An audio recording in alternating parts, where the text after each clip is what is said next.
Halo semuanya. Kalau kita ngomongin soal Islam di media global, kayaknya sering banget ya satu narasi yang mendominasi. Tapi hari ini kita mau lihat cerita yang sangat sekali beda. Sebuah cerita yang lahir dan tumbuh di sini, di Kepulauan Indonesia. Yuk, kita mulai. Nah, coba lihat deh. Kelihatan banget kan kontrasnya? Di satu sisi ada kata-kata yang ya sayangnya sering banget kita dengar di berita-berita. Tapi di sisi lain ada cerita yang benar-benar berbeda. Inilah inti bahasan kita hari ini. Sebuah narasi alternatif yang kuat yang menawarkan welas asih, toleransi, dan harmoni. Jadi, kenapa sih cerita yang beda ini penting banget? Gini, di tengah maraknya ekstremisme global dan sebut saja fobia Islam, muncullah sebuah gerakan di Indonesia yang menawarkan visi alternatif. Dan ini bukan cuma sekedar reaksi loh, ini tuh proposal proaktif tentang gimana Islam bisa jadi sumber kedamaian. Nah, solusi yang ditawarkan untuk masalah citra ini ada namanya Islam Nusantara. Mungkin Anda pernah dengar, tapi apa sih sebetulnya artinya? Oke, mari kita bedah bareng-bareng. Oke, jadi poin paling pentingnya tuh ini. Islam Nusantara itu bukan agama baru. Ini lebih ke sebuah pendekatan, sebuah cara di mana ajaran universal Islam ketemu, berdialog, dan nyatu sama kearifan lokal Nusantara. Coba bayangin deh, ini tuh kayak perpaduan antara teks suci dan tradisi setempat yang akhirnya menghasilkan ekspresi Islam yang terasa Indonesia banget. Dan ini bukan cuma gagasan akademis aja loh, dukungannya datang dari level tertinggi. Presiden Joko Widodo sendiri bilang, intinya ya Islam yang ramah, yang toleran, nilai-nilai yang emang dijunjung tinggi di sini. Otoritas keagamaan juga menguatkan pesan yang sama. Ketua Umum PBNU, ini organisasi yang jadi juaranya konsep ini, menekankan tujuannya kesejahteraan dan kedamaian. Jadi, ini bukan cuma soal teologi di awang-awang, tapi tentang dampak sosial yang konkret dan nyata. Oke, cukup dengan definisi abstraknya. Sekarang kita lihat bukti nyatanya di lapangan. Karena konsep ini tuh punya akar yang dalam banget di sejarah kita. Yuk kita lihat beberapa contoh yang luar biasa menarik. Contoh pertama, dari arsitektur. Coba perhatikan Menara Kudus ini.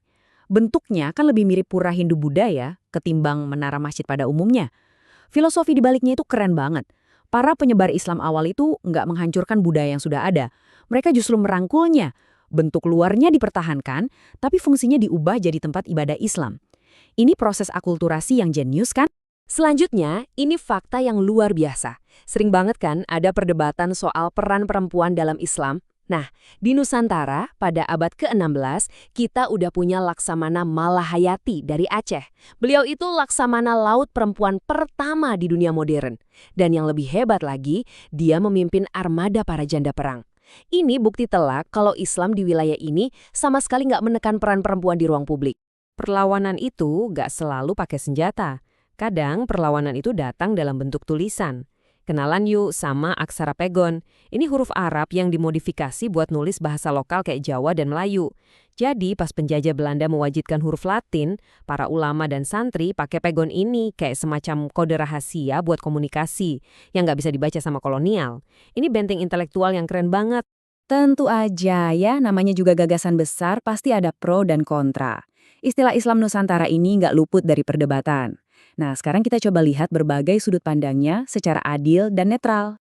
Oke, di sini kita bisa lihat 3 pandangan utamanya. Pertama, para pendukung yang kebanyakan dari NU. Buat mereka, ini adalah model Islam modern yang dibutuhkan dunia. Kedua, ada para kritikus. Mereka khawatir istilah ini malah memecah belah, dianggap nggak murni lagi, atau bahkan terkesan anti-Arab. Kekhawatiran mereka itu intinya, jangan-jangan pencampuran dengan budaya lokal malah mengencerkan ajaran inti Islam yang universal. Terus ada jalan ketiga dari organisasi besar lainnya, Muhammadiyah. Mereka sebenarnya punya tujuan yang sama, Islam yang damai dan modern, tapi mereka lebih suka pakai istilah Islam berkemajuan.